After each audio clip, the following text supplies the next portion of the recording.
om, tante, opa, oma. Lewat program ini, kita akan belajar tentang Alkitab lebih dalam lagi dengan menggunakan bahasa yang lebih santai.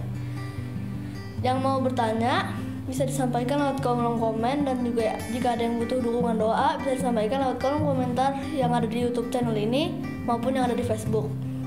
Juga mohon dukungannya dengan like, subscribe, dan tekan tanda loncengnya. Dan jika ada yang ingin mendukung lebih lewat dana, bisa disampaikan lewat nomor rekening yang tersedia di kolom deskripsi.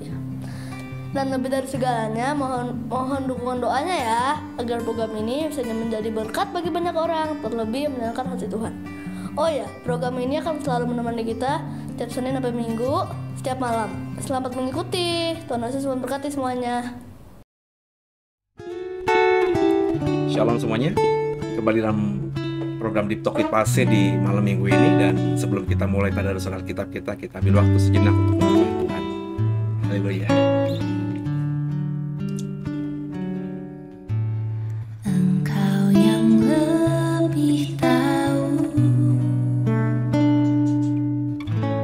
cara untuk membuka jalanku. Engkau yang lebih mengerti cara untuk menolong hidupku. Ku percaya Kau Tuhan yang tak pernah gagal, menjadikanku lebih dari pemenang. Ku percaya Kau Tuhan yang tak pernah lalai, menepati janji-janji-Mu.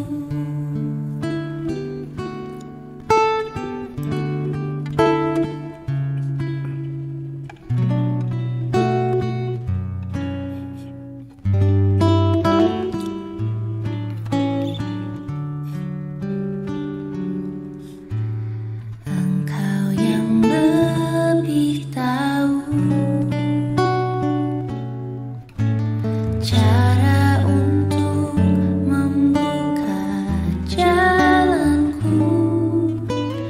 Engkau yang lebih mengerti cara untuk menolong hidupku.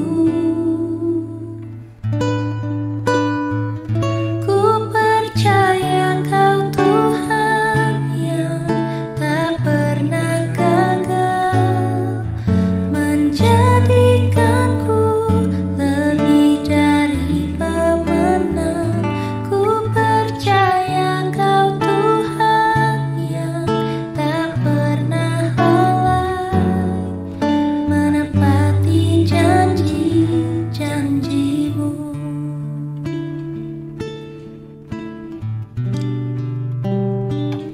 Ku percaya Kau Tuhan yang tak pernah gagal, menjadikanku lebih dari pemenang.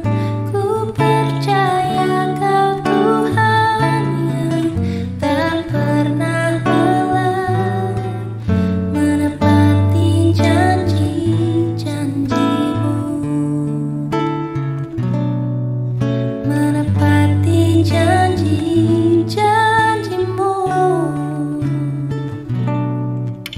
Menepati janji-janji-Mu.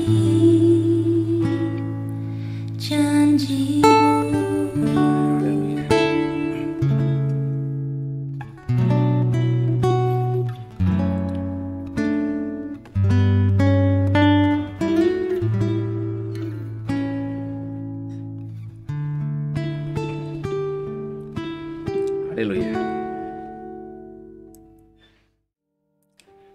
Ya, shalom semuanya, senang bersama dengan saudara kembali dalam program ini.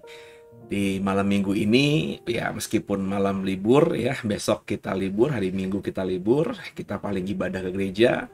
Tapi kita terus lanjutkan tadarusan Alkitab kita ini ya, karena saya sudah komitmen setiap hari ya, kita akan ada dalam program ini. Saya paling tidak akan terus berbagi apa yang Tuhan taruhkan di hati saya, yang sudah saya pahami, kadang-kadang juga ditambahkan Tuhan gitu ya saudara ya lewat program ini. Pokoknya saya akan share apa yang saya pahami ya. Sekali lagi, kalau saya pahami belum tentu itu apa namanya yang terbaik. Namanya juga penafsiran ya. Saudara, saya selalu mengajak kita untuk bertumbuh secara pribadi ya. Khotbah minggu besok saya akan khotbah mengenai bagaimana kita harus bertanggung jawab atas diri sendiri ya. Jadi memang saya mengajak kita untuk punya pengenalan akan Tuhan secara pribadi ya. Dan kami ini para hamba Tuhan, para pendeta, para pengkhotbah, para gembala itu hanya alat saja saudara ya. Ya supaya Bapak Ibu yang tadinya mungkin masih gagap, masih belum mengerti bagaimana ya lewat pelayanan kami ini Bapak Ibu semakin bisa mengerti, semakin tahu how to-nya bagaimana menjadi pribadi yang mandiri secara iman ya, secara pemahaman juga ya. Dan kedepannya ya saya berharap Bapak Ibu tanpa bantuan alat-alat tadi termasuk saya, termasuk kami ini ya Bapak Ibu bisa memahami kebenaran firman Tuhan secara sendiri ya, tentu dengan pertolongan Roh Kudus ya. Kita nggak mungkin bisa sendiri, tapi paling tidak kita berniat sendiri dengan minta pertolongan Roh Kudus, kita akan dapat pemahaman itu.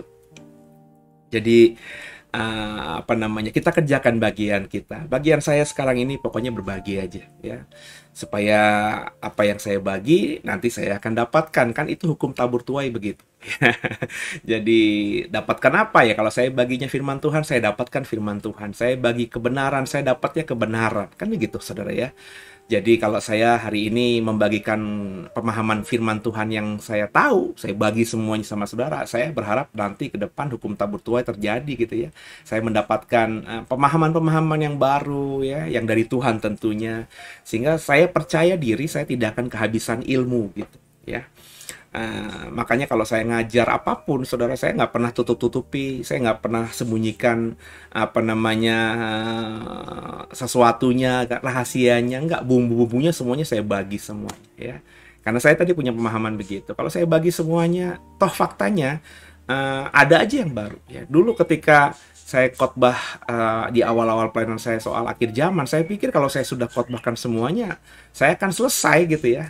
Apalagi yang saya khotbahkan soal akhir zaman. Tapi ya tetap aja ada lagi yang baru sudah ya. Terutama dalam kitab Wahyu ini beberapa kita saudara bisa melihat ya, paling nggak saya mendapatkan sesuatu pemahaman yang baru gitu ya. Soal Babel misalnya ya, soal kemarin kita ngebahas pernikahan anak domba ya, mempelai perempuannya, itu kan sesuatu yang saya percaya ya, saya aja baru terbuka gitu ya, apalagi saudara yang baru membaca, baru mengikuti gitu ya, baru mendalami ya. Saya yakin pemahaman-pemahaman saudara sebelumnya ya dapat dari hamba-hamba Tuhan yang notabene kalau mendalami akhir zaman mungkin ya sama gitu apa dengan yang saya bagikan ya. Tapi ternyata ketika kita mendalami pribadi ya dapat sesuatu pencerahan ya. Itu luar biasa ya. Jadi nggak pernah kita akan rugi kalau kita siapkan waktu kita untuk membaca firman Tuhan. Oke saudara ya. Dan kita akan coba kita selesaikan pasal 21 ini. Tundukkan kepala, kita doa. Bapa, bicara kepada kami, karena pasal 21 ini tentang Yerusalem baru, kami mau dalami lebih lagi. Jangan satupun kami yang kau lalui. Haleluya. Amin. Tuhan, ini tugas kami. Beri keberanian bagi kami. Iya, kita kemarin sudah baca sebagian saudara, dan kita masih berhenti kemarin di soal tembok kota ya. Jadi tembok kota itu kota itu ya, panjang, lebar, dan tingginya ya, kita sedang ngebahas itu ya. Saya menafsirkannya itu bentuknya ya bentuk yang panjang, lebar, tinggi sama dalam dunia matematik ya. Itu kalau nggak kubus ya, atau kotak gitu ya saudara ya, kubus, atau Bapak Ibu tahu apa tuh kok namanya lupa, mainan yang kotak itu yang warna-warni itu ya, kubik ya ya itu atau ya piramid ya. Piramid itu dasarnya bujur sangkar dan semua sisinya tuh segitiga sama sisi ya. Ada juga bentuk yang kayak cerobong gitu ya, atau limas ya. Tapi kalau limas itu atau kerucut itu ya, itu bawahnya itu dasarnya itu bundar ya, bukan panjang dan lebarnya sama. Jadi dari bahasanya Yohanes ini ya cuma dua bentuk kemungkinannya, adalah kubus dan juga piramid. Ya, saya selalu mengatakan bahwa saya lebih menyukainya. Ini sudah tafsiran lama saya, saudara ya. Ya, sejak saya baca buku, ya buku-buku tafsir tentang eskatologi, dan hampir semua buku yang saya baca di sekitar tahun 90, 2000, itu buku-buku eskatologi ya menafsirkan itu bentuknya kubus gitu. Jadi Yerusalem baru tuh bentuknya kubus. Nah, saya tuh kok meskipun dulu mengikuti tafsiran itu, tapi kok sayanya kurang sejahtera gitu ya. Sampai akhirnya saya kayak kubus tuh aneh, benda. Saya coba browsing di internet saat itu ya, dengan buku-buku dulu zaman itu tahun 90-an, belum internet, belum begitu, tapi buku-buku ya, buku-buku pintar gitu ya. Saya cari ada nggak benda luar angkasa gitu ya, planet-planet atau apapun yang di luar angkasa sana yang bentuknya kubus. Hampir tidak ada ya. Ya, meskipun tidak bulat sungguh, tapi hampir semua planet itu ya bentuknya bulat gitu, saudara ya. Bumi kan bulat, matahari bulat, dan lain sebagainya. Jadi kalau bulat tentu tidak masuk kriteria itu ya, panjang lebar tingginya sama. Nah, terus saya lihat ada piramid gitu ya, dan saya ingat di Perjanjian Lama kan Tuhan selalu berkata, aku bertahta di atas gunungku yang kudus ya. Terus Mazmurnya Daud ya berkata berkali, aku mencari Tuhan ke atas gunung ya. Yesus pun kalau mau berdoa kepada Bapaknya naik ke bukit, naik ke gunung. Nah, saya mengasumsikan oh iya, kalau gitu piramid itu kan memang kalau dari jauh seperti gunung. Dan saya akhirnya menafsirkannya ya harafiah gitu ya, bahwa Yerusalem baru nanti yang turun dari surga itu adalah sebuah kontinen, sebuah daratan gitu ya. Tidak ada laut di sana, Alkitab yang mengatakan, dan bentuknya itu seperti gunung. Panjang, lebar, tingginya sama. Bapak Ibu ingat berapa? Kurang lebih 2.400 km atau 2.400.000 meter ya. Karena dikatakan panjang, lebar, tingginya sama, masing-masing itu adalah 12.000 stadia, maafkan saya, 12.000 stadia, panjang, lebar, tingginya sama. Satu stadia, ingat itu di kamus Alkitab kurang lebih 200 meter. Jadi kalau 12.000 kali 200 kurang lebih 2.400.000 meter atau 2.400 kilometer kalau dikilometerkan. Sebuah daratan yang yang sangat besar. Karena itu panjangnya 2 kali Pulau Jawa kurang lebih ya. Kalau dihitung lebarnya juga 2 kali Pulau Jawa, Bapak Ibu bisa lihat saja ya di peta Indonesia, Kalimantan nggak ada apa-apanya kalau panjang lebarnya itu 2 kali Pulau Jawa. Papua juga nggak ada artinya apa-apa gitu ya kalau panjang, lebar, dan tingginya sama. Jadi bukan cuma melandai begitu ya karena panjang lebar, tapi tingginya juga sama, 2.400 km. Wah, itu luar biasa, tinggi banget saudara ya.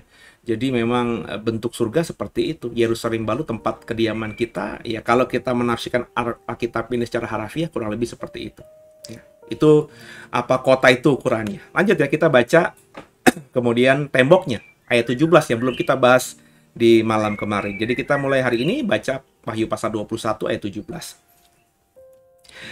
Lalu ia mengukur temboknya 144 hasta menurut ukuran manusia. Ya, 144 hasta menurut ukuran manusia yang juga adalah ukuran malaikat. Ya, jadi berapa saudara ukurannya? 144 hasta. Nah, hasta itu berapa? Hasta itu adalah ukuran yang berlaku zaman itu. Biasanya di zaman Alkitab itu hasta itu ukuran bisa panjang ya. Kalau panjangnya itu tidak terlalu signifikan. Misalnya beli kain gitu ya. Jadi hasta itu kurang lebih 1 lengan manusia, saudara. Ya. Kalau kita lihat kamus kurang lebih dikonversikan 50 cm satu hasta. Jadi kalau 144 hasta temboknya ya, bukan kotanya, temboknya ya. Tembok itu ya berarti bicara mengenai pagar rumah kita ya. Kalau Bapak Ibu masih tinggal di di perumahan yang masih bisa kita bangun pagar ya, atau Bapak Ibu tinggal di desa yang rumahnya ada pagernya, pagar tembok dan atau pagar besi lah apalah gitu ya. Kalau Istana Merdeka atau Bapak Ibu orang Jakarta misalnya lihat Monas ada pagernya gitu ya, dikelilingi pagar. Istana Presiden juga demikian. Nah, tinggi tembok apa namanya pagar itu ya, karena ini bicara tembok kota kan ya. Jadi sebelum kotanya sudah kita bahas ya, kurang lebih 2.400 km panjang lebar tingginya. Tapi temboknya ya, ketika orang mau masuk ke kota Yerusalem baru nanti kan harus lewat tembok. Itu kata Alkitab ya. Temboknya 144 hasta. Kalau satu hasta 50 berarti 144 dikali 50 itu jatuhnya 7.200 sentimeter. Karena satu hasta sama dengan 50 cm. Kalau 144 hasta dikali 50 cm sama dengan 7.200 cm. Kalau dikonversi menjadi meter berarti jadi 72 meter. 72 meter itu tinggi loh, sudah. Ya. Ya, jadi kalau rumah saya aja plafonnya kalau sama atas-atasnya kalau misalnya nggak dikasih apa namanya gipsum gitu ya, ya itu paling 3,5 atau 4 meter ya. 4 meter lah taruhlah saudara. 3,5 lah ya. Ya, yang normal. Kalau gedung kantor ya itu kurang lebih ya dengan plafon ya paling 3 meter. Ya. Tinggi bangunannya ya kalau di gedung bertingkat ya kurang lebih 4 meter kan. 4 meter kalau 72 ya saya hitung ya saudara ya. Saya kebetulan udah siap-siap nih 72 ya meter. Maafkan saya 72 dibagi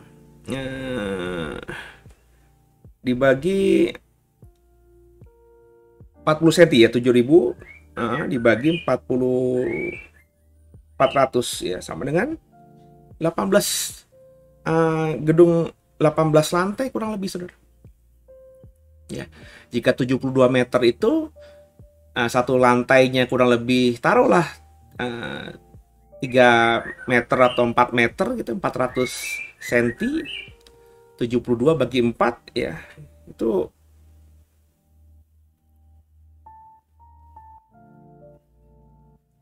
sudah 72 bagi 4 ya 18 gedung 18 lantai ke atas. Tinggi saudara. Kalau di Jakarta mungkin 18 tingkat biasa, tapi kalau beberapa kota di daerah bahkan di Indonesia bahkan di ibu kota provinsi sekalipun belum tentu ada gedung yang tingginya, atau semua ibu kota provinsi punya gedung yang tingginya 18 lantai. Belum tentu saudara ya. Itu baru ibu kota provinsi. Berarti kalau ibu kota kabupaten itu masih sangat jarang sekali. Kalau tingkat 4, 5, 6 mungkin banyak ya. Tapi kalau sampai 18 itu kan butuh teknologi khusus ya, diperhitungan macam-macamnya. Dan sudah apakah cocok di wilayah itu dibangun gedung 18 lantai. Nah, yang saya mau katakan kurang lebih tembok kota Yerusalem baru itu ya 18 gedung tingkat 18 lantai hari-hari ini.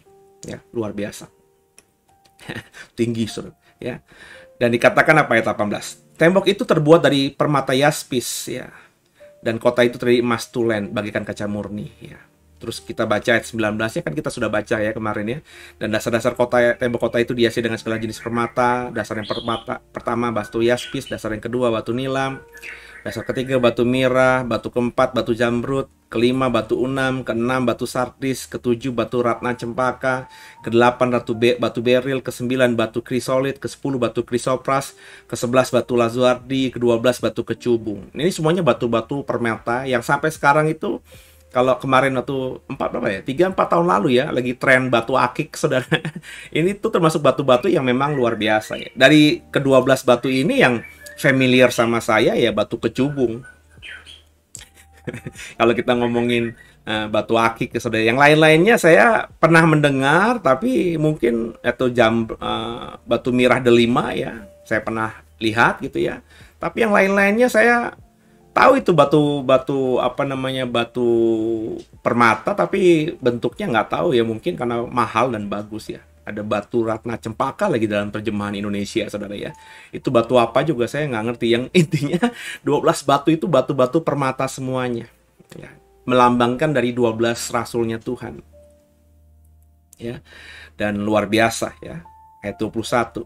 Dan ke-12 pintu gerbang itu adalah 12 mutiara. Jadi kan pintu tembok kota itu kan dikelilingi oleh tembok yang tingginya saya bilang tadi 72 meter, kurang lebih 18 lantai gedung bertingkat ya. Dan di dalam tembok kota itu ya, karena bentuknya 4 persegi, berarti ada utara, selatan, timur, barat ya, yang panjangnya sama semuanya. Itu masing-masing sisi ada 3 pintu ya. Kalau Bapak Ibu belum mengikuti yang kemarin, bisa ikuti ya Tadarus Alkitab yang kemarin. 3 pintu itu ya, semuanya batu pintu yang nempel di tembok kota itu, kok belepotan saya. Pintu yang menempel pada gerbang kota itu ya, pada tembok kota itu dibuat dari 1 mutiara. Setiap pintu gerbang terdiri dari 1 mutiara. Pintu gerbangnya dari 1 mutiara. Ya. Kita berasumsi, saya udah pernah sih ngomong ini berkali-kali di dalam khotbah-khotbah tentang akhir zaman, terutama ngomongin mengenai Yerusalem baru. Kalau temboknya itu 72 meter, benar ya? Maka kira-kira tinggi pintu gerbangnya itu berapa? Kita analogikan begini, rumah kita tingginya berapa? Dari dasar sampai plafon. Taruhlah kita ukur 3 meter ya, saudara ya. Nah, sekarang dengan tinggi dari bawah ke atas ke plafon itu 3 meter, maka kita kalau bangun buat pintu masuk rumah kita, pintu dari keluar ke dalam, atau pintu kamar, itu kira-kira tingginya berapa? Karena nggak mungkin kan tingginya lebih dari 3 meter, atau nggak mungkin juga tingginya cuma 1 meter. Biasanya kalau saya lihat rumah saya ini ya, maka pintunya itu kurang lebih ya 2/3 dari tinggi plafon. Ya, kira-kira lah, dibilang setengah juga nggak bisa gitu, karena pasti lebih tinggi dari setengah. Kurang lebih 2/3. Ya. 2/3 ya, kalau itu 72 meter ya, saya ukur lagi pakai ini nih ya. 72 ya.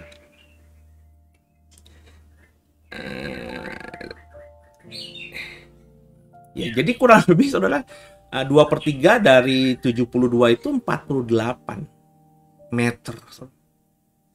Jadi untuk bisa agar proporsional ya dengan tinggi tembok kota yang 72 meter tadi, maka pintu gerbangnya supaya proporsional.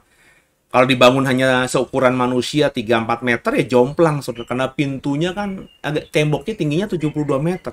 Maka supaya proporsional dengan ukuran sekarang 2/3 rata-rata ya, maka gerbang itu, pintu gerbang itu tingginya kurang lebih 48 meter.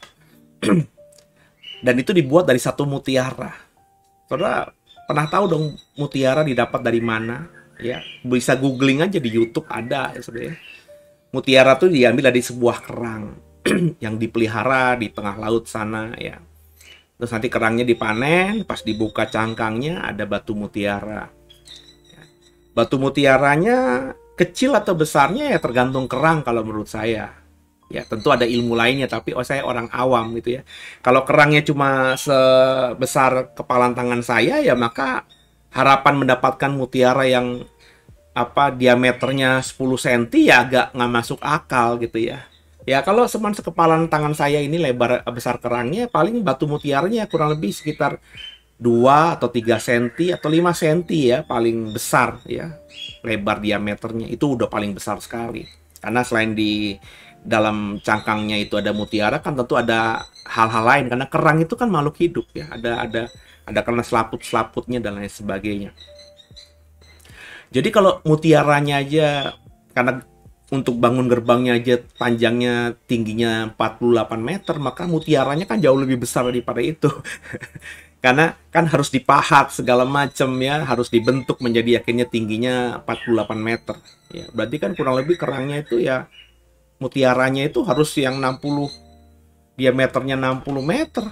Kalau mutiaranya segitu berarti kerangnya itu harus yang 1000 meter kali, saudara. Jadi ini sesuatu yang nggak lazim ya, nggak masuk di akal. Apakah bisa kita tafsirkan literal? Ya agak sulit kita tafsirkan literal. Tapi intinya bagi saya, mutiara itu sesuatu yang mahal, yang wah. Sampai sekarang pun mutiara dengan kualitas yang terbaik yaitu masih mahal dan menjadi perhiasan. Kalau dibuat perhiasan, menjadi perhiasan yang membuat harkat membuat derajat yang memakainya itu otomatis naik lah gitu ya. Orang jadi kan wah, kalungnya mutiara, men. Wah, giwangnya, antingnya mutiara dan lain sebagainya gitu, saudara ya. Jadi ini sesuatu yang luar biasa dan wah, besar sekali. Itu yang mungkin digambarkan oleh Yohanes ya, bahwa kota yang sedang dibangun Tuhan itu memang adalah mempelai perempuannya. Jadi disiapkan dengan sangat cantik, luar biasa ya.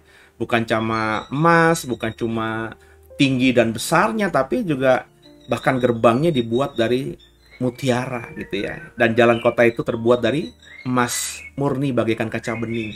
Emas murni bagaikan kaca bening. Jadi bisa ngaca gitu, saudara ya.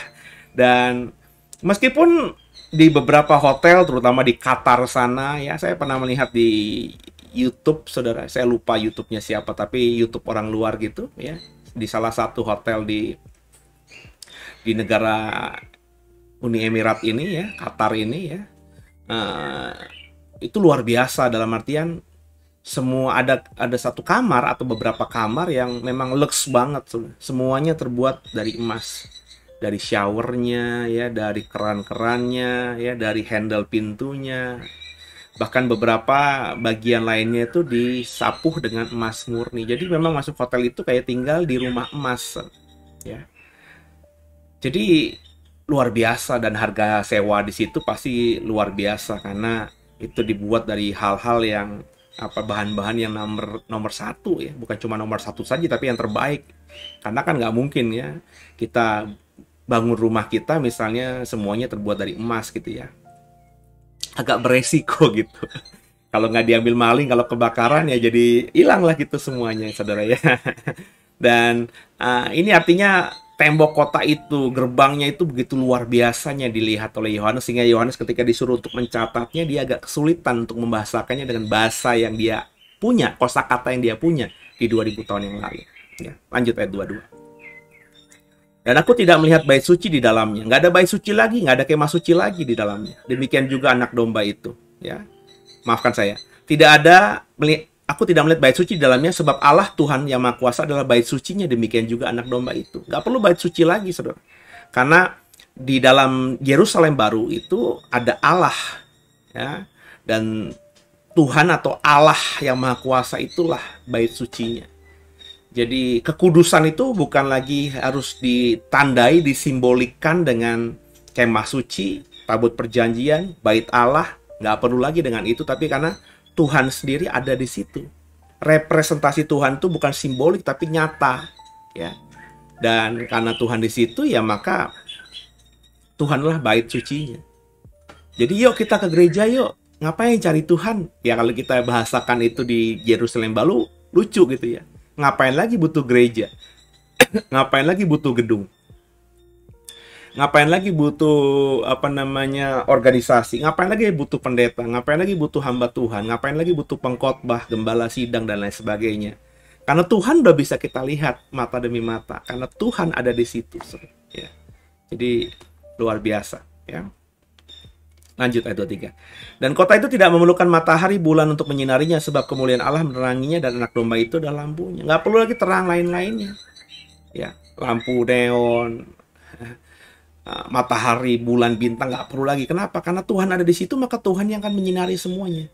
Shekinah glory itu benar-benar dilihat dan dirasakan oleh semua orang yang akan masuk ke dalam pesta pernikahan anak domba ini sebagai tamu-tamu. Ya, di mana mempelai prianya adalah Kristus dan mempelai perempuannya adalah kota yang baru itu, Yerusalem baru itu. Ya, lanjut.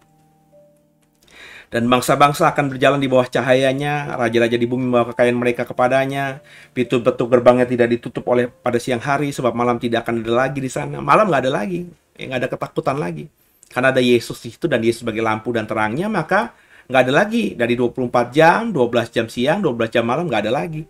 Karena Yesus terang di situ, bait Allah di situ, dia ada di situ, maka sepanjang waktu itulah tempat itu menjadi terang benderang karena kemuliaan Tuhan. Ya. Dan lagi malam. Jadi ngapain takut malam kalau di dalam bekalan kita sudah membaca tidak lagi ada malam, tidak lagi ketakutan, tidak ada lagi kebinasaan. Ya. Lanjut. Ya. Oh ya, pintu-pintu gerbangnya nggak akan ditutup siang hari. Berarti aman. Ya.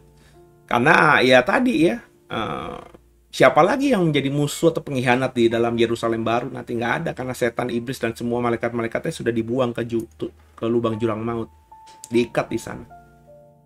Ya. Sampai selama-lamanya?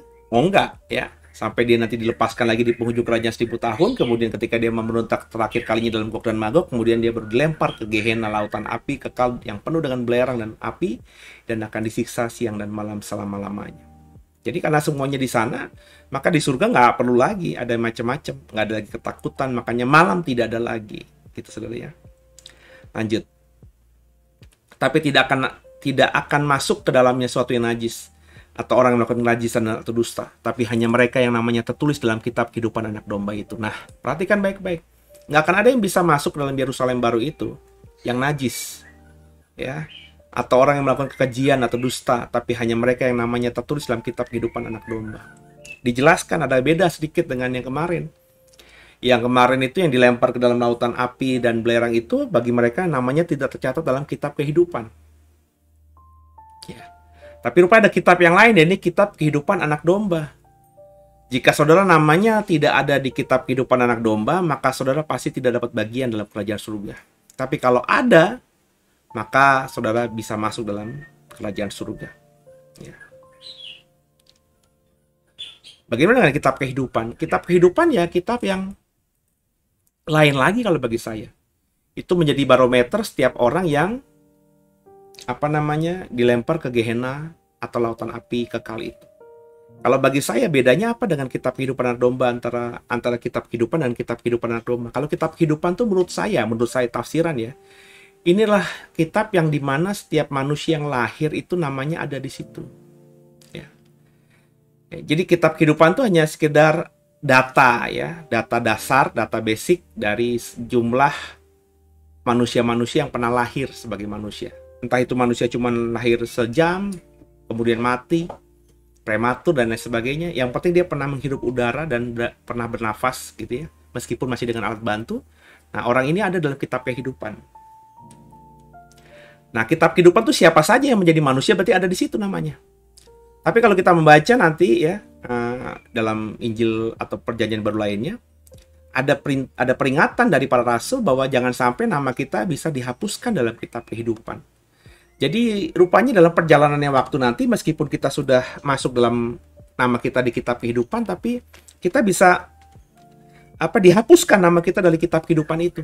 Kalau apa? Kalau kita tidak percaya Tuhan, kita tidak berbuat baik, kita hidup penuh dengan dosa dan lain sebagainya. Ya. Nah, baru saudara, setelah orang itu namanya tetap ada dalam kitab kehidupan, ya maka dia bisa masuk. Ya.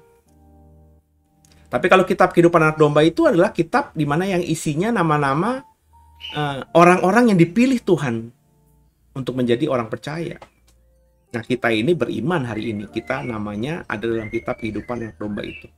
Sebab kalau sudah ada di situ, maka Alkitab katakan, iman kita mengatakan bahwa siapapun ya tidak bisa mencoretnya. Kalau kita sudah menjadi orang pilihan Tuhan, maka selamanya kita akan terus dalam kasih anugerahnya Tuhan. Nah gitu saudara ya. Jadi penting di mana nama kita, bagi saya penting dua-duanya. Tapi jauh lebih penting nama kita ada dalam kitab kehidupan anak domba. Karena kalau Tuhan sudah mencatatkan benar atau salah teman kita, mereka pasti akan mendapatkan pengadilan atau penghakiman yang adil seadil-adilnya. Gitu saudara ya. Pasal 27. Ya, sudah selesai ya. Coba kita lanjutkan pasal 28 ya. Masih berapa menit lagi nih? Pasal 22 maksud saya, 28 lagi ya. Masih ada beberapa menit lagi. Ayat 1 ya.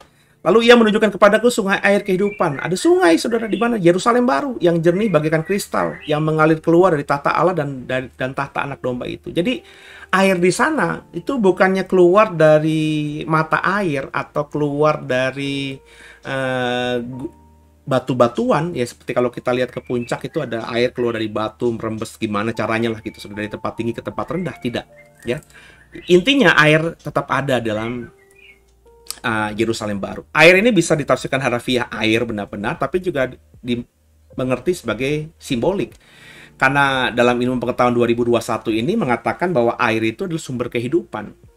Ketika ada sebuah robot dikirim ke planet Mars, ya beberapa tahun yang silam oleh saya lupa Cina atau NASA gitu ya. Dan ketika robot itu di sana kemudian berjalan via drone begitu ya, terus mengambil dokumentasi foto-foto, dikirim langsung ke bumi, didapati ada kecurigaan dari para ilmuwan, ada air ya di Mars. Ya, kalau ada air di Mars, maka logikanya di bumi ini ada air, pasti ada kehidupan. Ya. Air Bapak Ibu diemin aja di gayung di luar itu nanti pasti ada kehidupan dalam 1-2 hari. Dari mana kehidupannya Pak? Saya nggak masukin ikan, nggak perlu masukin ikan. Ya. Lihat aja nanti. Pasti ada jentik-jentik nyamuk lah, ada kehidupan di situ. Ya. Kemudian ya kalau terus dipelihara nggak dibuang ya bisa menimbulkan banyak hal di situ nanti sehingga mikroorganisme, amuba dan lain sebagainya bisa tumbuh di situ saudara. Ya.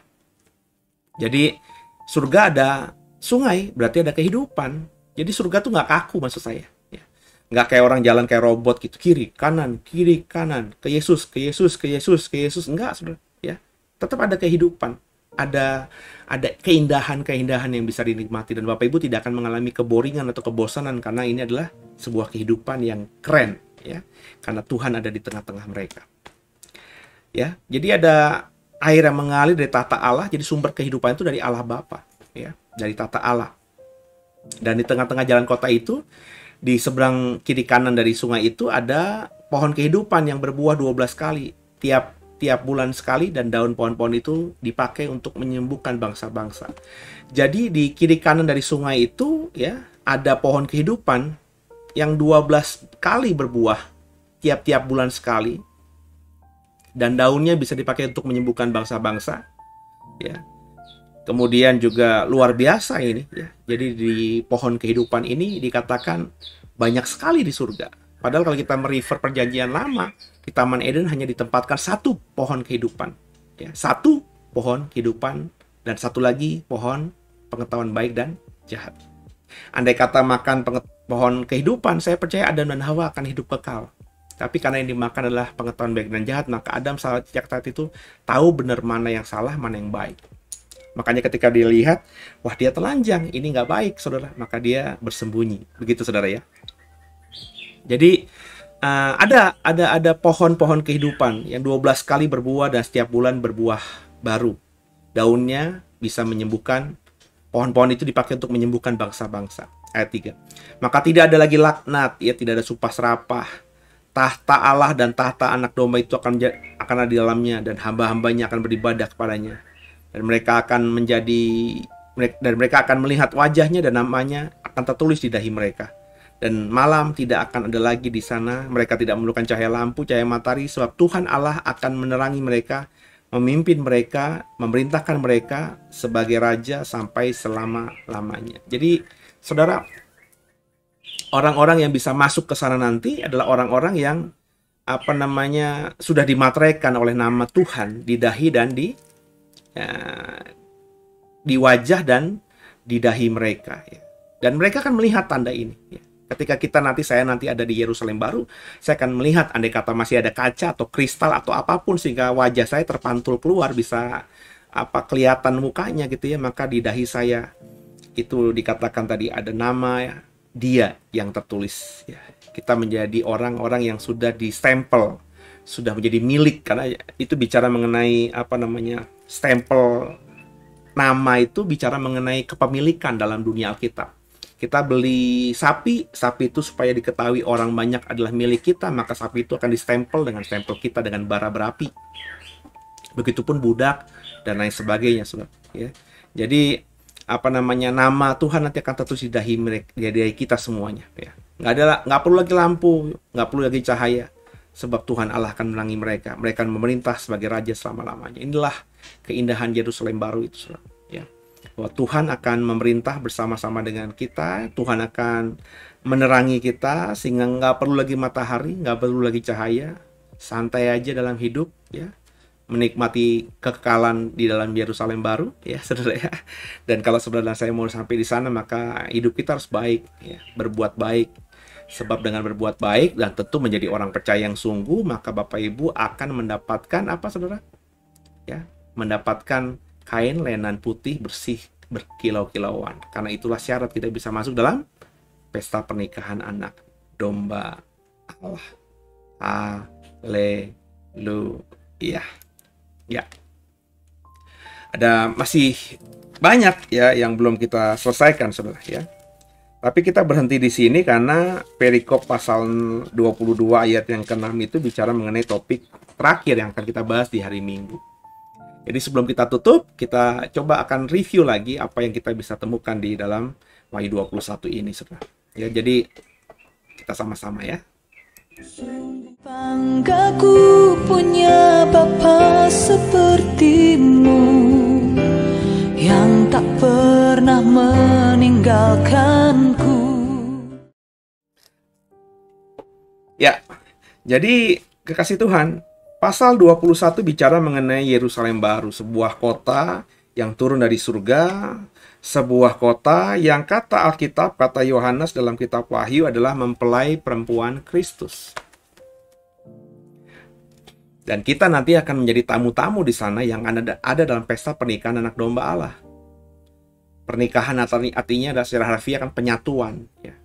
Penyatuan akan apa? Akan Kristus sebagai mempelai pria dengan Yerusalem baru, kota, tempat kediaman kita dalam kekalan di dalam kerajaan surga. Ya. Dan kita ada di sana sebagai tamu-tamunya. Kita akan menikmati pesta itu, Saudara. Nah, pesta itu saya bilang itu terjadi ya ada di area wilayah surga. Ya. Baru setelah kita melewati pesta itu, ya kita akan masuk dalam Yerusalem baru. Ada beberapa orang yang ditinggal, Saudara, ya mengalami kehidupan di akhir zaman. Ya, mereka ini di bumi akan mengalami penindasan iman, ya penindasan oleh penguasa akhir zaman itu. Ya. Kalau nggak punya tanda binatang itu di dahi dan di tangannya, kalau tidak menyembah patung dan binatang itu, maka orang yang hidup di zaman itu akan berat sekali hidupnya. Tidak bisa jual, tidak bisa beli, Alkitab katakan. Ya. Dan kalau itu misalnya kita yang ditinggalkan Tuhan, karena sebagian orang Kristen bagi saya sudah mengalami rapture atau pengangkatan, maka Bapak, Ibu, dan saya itu pasti akan mati martir. Pasti mati. Ya, karena apa? Mati bukan karena kelaparan, mati karena mempertahankan iman kita. Tapi jangan khawatir kalau kita sudah mengikuti tadarusat kita kemarin, Saudara. Bahwa orang yang nantinya mati dalam Tuhan, mati karena iman percayanya kepada Tuhan, menderita karena iman percaya kepada Tuhan, itu akan mendapat reward. Ketika kerajaan 1000 tahun, kita yang mati seperti itu akan dibangkitkan Tuhan dan akan memerintah sebagai raja. Ya. Dan di ujung kerajaan 1000 tahun itulah ada perang Gog dan Magog. Iblis dilepaskan kembali. Ketika iblis dilepaskan kembali, dia menyesatkan semua manusia yang lahir dan beranak pinak di zaman kerajaan 1000 tahun itu. Dan semuanya memberontak kepada Tuhan, tapi kemudian muncullah api dari langit dan membunuh semua mereka. Ya, antikristus dan juga binatang itu sudah dilempar, Satan pun dilempar ke situ, dan semua orang nanti yang mengikuti Satan itu akan menghadapi tahta pengadilan putih. Ya. Di sana akan diadili dengan kitab-kitab, ya. Dan mereka namanya yang tidak tertulis dalam kitab kehidupan akan dilemparkan ke lautan api dan beler. Lalu langit dan bumi lenyap, Alkitab katakan. Jadi ketika semua orang itu sesaat sebelum dilemparkan ke lautan api dan belerang, langit dan bumi sudah lenyap dan bumi sudah, kalau tafsiran saya, sudah menjadi neraka. Jadi manusia-manusia itu tinggal diadili, ya tanda kutipnya, ya langsung terbakar hidup-hidup. Ya, tubuh jiwa rohnya dibakar hidup-hidup. Dalam apa? Dalam Gehenna, lautan api dan belerang. Kemudian muncullah langit baru, bumi baru, pengantin perempuan itu Yerusalem baru. Ya. Dan kita ketika masuk ke sana kita akan takjub. Kenapa? Karena panjang, lebar, dan tingginya itu luar biasa. Tembok kotanya luar biasa, 72 meter gitu ya. Tembok kotanya ya. Terus gerbangnya ya, kalau 2/3-nya 48 meter gitu ya. Semuanya terbuat di kota itu dari emas murni, jalanannya emas murni, emas tulen ya. Kristal di mana-mana, pondasinya dari batu-batu permata.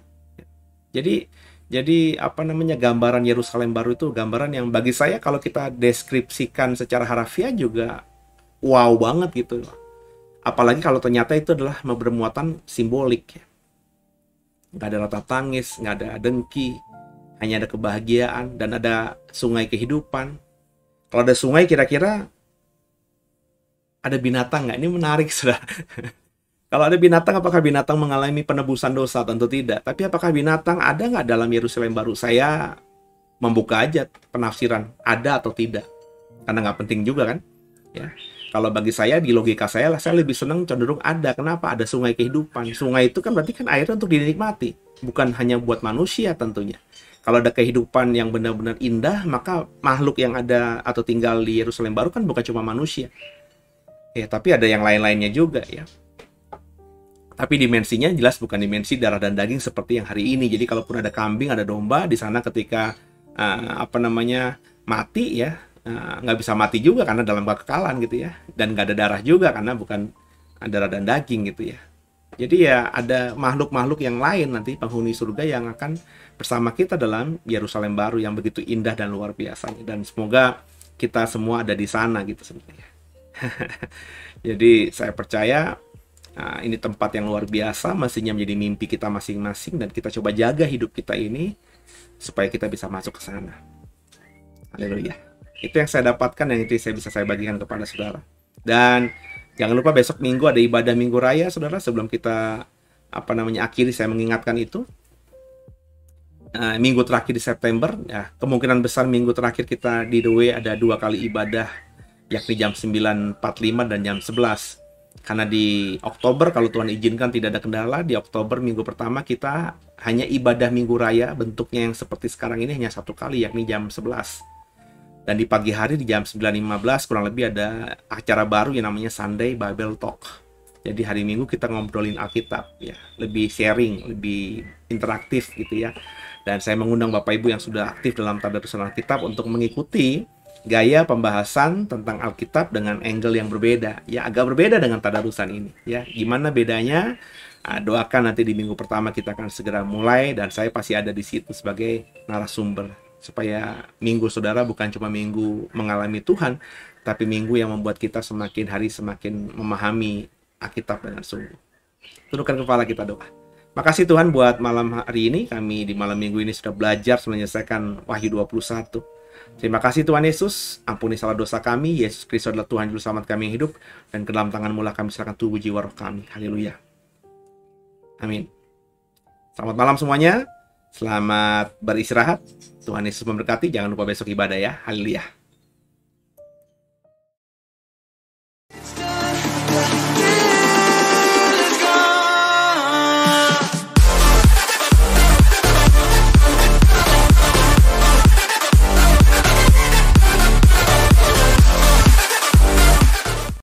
Bapak Ibu yang merasa diberkati dan ingin memberkati kami lebih lewat dana, dapat disalurkan melalui scan barcode berikut ini atau ditransfer melalui rekening yang ada di layar Bapak Ibu Saudara.